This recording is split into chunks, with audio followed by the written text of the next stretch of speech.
famille de Waterville qui vit tout un bouleversement. Elle est incapable de retourner dans sa maison depuis plusieurs jours. Vous allez voir les images, vous allez comprendre pourquoi. Il y a eu un embâcle et la maison s'est trouvée littéralement encerclée sous l'eau et la glace au point où la famille a pu résister pendant un petit bout de temps, mais a dû quitter les lieux. Et là, ça ne se résorbe pas.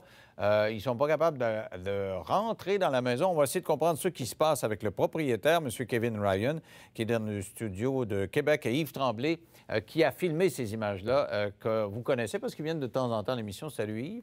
Bonsoir, Bonsoir, M. Ryan. Bonsoir. Alors, ça fait combien de temps que vous êtes sorti de votre maison, là? On a dû quitter les lieux vendredi, après l'embarque de jeudi. Donc, ça a commencé dans la nuit? Ça a commencé dans la nuit de mercredi à jeudi, oui. Aviez-vous des indications ou vous avez été pris par surprise?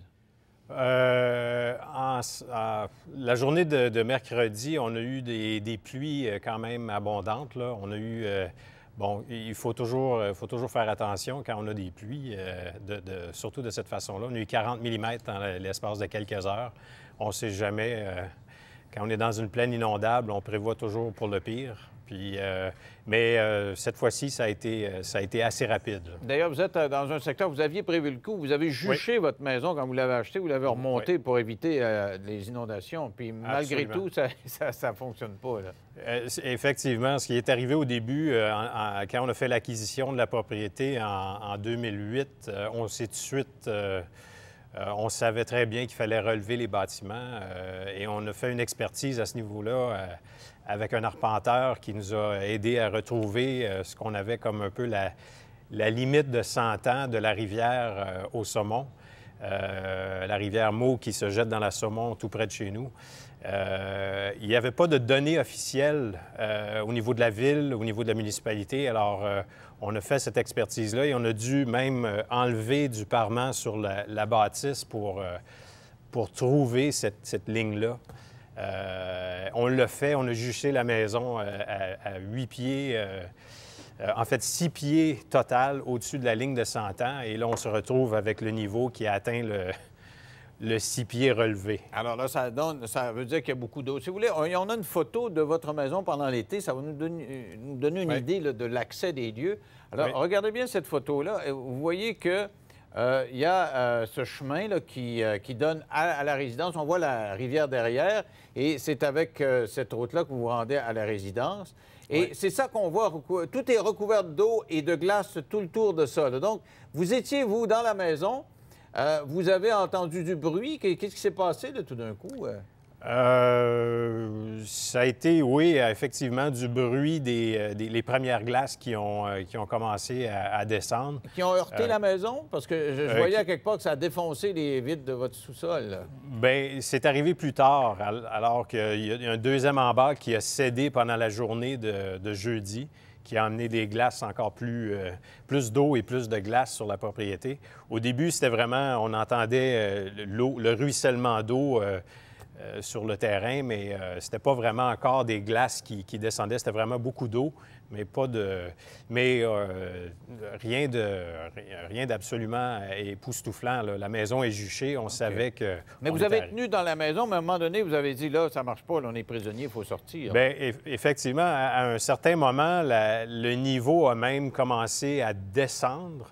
Moi, je croyais que le pire était passé, mais c'est à ce moment-là, ou quelques minutes après, une deuxième embarque a cédé et là, c'était comme un raz de marée. Les glaces se sont amenées tout d'un coup. Je vois dans le journal, vous avez déclaré, on croyait entendre des chutes Niagara sous le plancher. Bien, écoutez, à ce moment-là, ce qui est arrivé, c'est que les fenêtres, il y a une fenêtre qui a cédé du côté où l'eau arrivait. Au sous-sol, le niveau était déjà monté assez élevé. Puis là, ça a commencé à rentrer dans le vide sanitaire en dessous des bâtiments. Et c'était un son épouvantable, évidemment, là. Alors, Yves, vous avez filmé ça avec un drone et si vous l'avez fait, c'est que, M. Ryan, vous n'aviez aucune idée de ce qui se passait parce que vous n'êtes plus capable d'y retourner. Alors, raconte-nous, Yves, ce qu'on voit, là. Bien, moi, ça fait, 15 ans que je fais ça, puis j'avais jamais vu autant de dévastation. C'est un champ de glace, littéralement. Puis Kevin m'avait mis stand-by météo, à savoir qu'on était prêt à décoller en hélicoptère pour aller les chercher au besoin.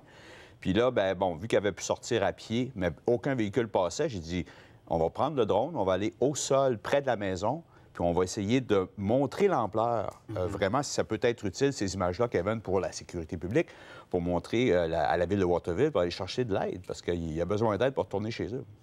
Et parce que là, vous ne pouvez pas retourner, là, et la rivière est gelée derrière. Là. Ça a l'air de quoi, là, actuellement? Bien, à l'heure actuelle, hier, la Ville a complété les travaux au niveau de l'accès à la propriété. Ils ont dégagé un chemin à travers les glaces pour accéder à la maison. On a été surpris un peu en fin des travaux parce qu'il y a une autre... La rivière, actuellement, elle n'est plus dans son cours d'eau. Elle est déviée. Alors, à un certain moment, on achevait les travaux et un autre coup d'eau est passé. On a eu 1,5 pied d'eau sur l'entrée qu'on venait de faire. Ça a été assez surprenant, mais là, ça s'est résorbé pendant la nuit, encore une fois. Alors, on voit qu'il y a beaucoup de... ça bouge tout le temps. La rivière s'est déplacée actuellement. Là, qu'est-ce qui va se passer? Et c'est tout un palace que vous avez là. J'ai vu 14 chambres. Ça a l'air très beau. Vous êtes sur un site extraordinaire, mais vous devez regretter votre coup d'avoir acheté ça tout près de la rivière, malgré le fait que vous ayez juché la maison. Là. Bien, avec les travaux qu'on a faits, l'étude qu'on a faite à l'époque, l'histoire de 100 ans qu'on connaissait à l'époque, on se disait, bon, on est sain et sauf pour les prochaines années, mais je vous dirais que depuis 8 ans... le climat, ça s'accélère. Non, vous avez eu plusieurs inondations depuis plusieurs années?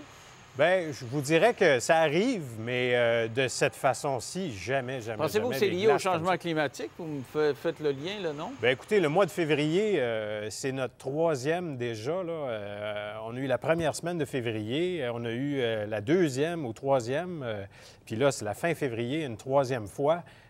Ça arrive jamais comme ça. As-tu déjà vu ça, Yves? Toi, tu filmes souvent. Jamais vu ça. Puis c'est ça, c'est l'ampleur des dégâts qui m'a vraiment surpris. Et puis, c'est pas que l'eau. L'eau, elle monte, c'est correct, mais c'est la glace. C'est lorsque la glace, comme, attaque non seulement la maison, le terrain. C'est le poids. C'est ça. Il peut y avoir des inondations. Votre clôture, votre puits artésien, tout a pris le bord, là, ce que j'ai compris. Cette fois-ci, oui. Ça a été... le puits artésien a été rasé. C'était un bâtiment à l'extérieur du sol qui était quand même juché sur une espèce de monticule tout autour. Puis vous aviez vraiment tout prévu, mais pas aussi avec autant d'envergure, finalement. Bien, écoutez, le bâtiment... une inondation, mais pas comme ça, là. Le bâtiment est là depuis les années 60, la fin des années 50, début des années 60, et jamais il y a eu autant de dommages. Le puits est là depuis le début. Ça n'a pas changé. Puis cette fois-ci, qu'est-ce qui s'est passé? On essaie de comprendre. Mais là, vous avez besoin d'aide. Qu'est-ce que vous demandez aux autorités? Là? Bien, écoutez, la ville de Waterville nous a aidés là-dedans. Ils ont fait ce qu'il y avait à faire pour nous donner accès à la propriété. On a à peu près 300 mètres à faire sur le plat dans la prairie en bas pour arriver à la bâtisse. C'est fait. À l'heure actuelle, je n'ai plus de puits parce que c'est pris sous les glaces. On a 1 mètre de glace avec des blocs absolument... le puits a été rasé, il n'y a plus d'eau dans la maison, il n'y a plus d'eau courante. Et là, vous demeurez où en attendant?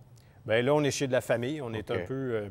Là, c'est la semaine de relâche, alors on est à l'extérieur. Mais est-ce que les autorités peuvent faire quelque chose? Qu'est-ce qu'on peut faire? Oui, en fait, la sécurité civile était sur place aujourd'hui. Un inspecteur est venu sur les lieux aujourd'hui. Il nous a dit que, bon, écoute, il y a une certaine indemnisation qui est offerte. On va travailler avec eux. Ils ont dit, bon, donnez-nous un peu ce qui est allez-vous déménager? Allez-vous continuer de... C'est un beau palace, mais sur le bord de l'eau comme ça? Bien, écoutez, nous, on avait acheté ça à long terme. Je ne peux pas décider aujourd'hui qu'est-ce qui va arriver, là, mais il faut faire un constat sur les faits. Qu'est-ce qui s'est passé? Comment ça se fait que ça s'est passé comme ça? Puis peut-être voir s'il y a des solutions à ça. Est-ce qu'il y a un travail qui aurait dû être fait en amont de la rivière? Est-ce qu'on aurait pu prévenir certaines choses? OK. Là, vous n'êtes pas là. Vous voulez rentrer dans la maison en attendant. Merci à vous deux d'avoir participé à l'émission. Restez là au retour. On va parler d'un lieutenant de la mafia qui a été abattu dans un stationnement de Laval. C'était un associé de Vito Rizzuto. Il jouissait de sa liberté depuis quelques mois à peine. On va essayer de comprendre qui était ce personnage après la pause.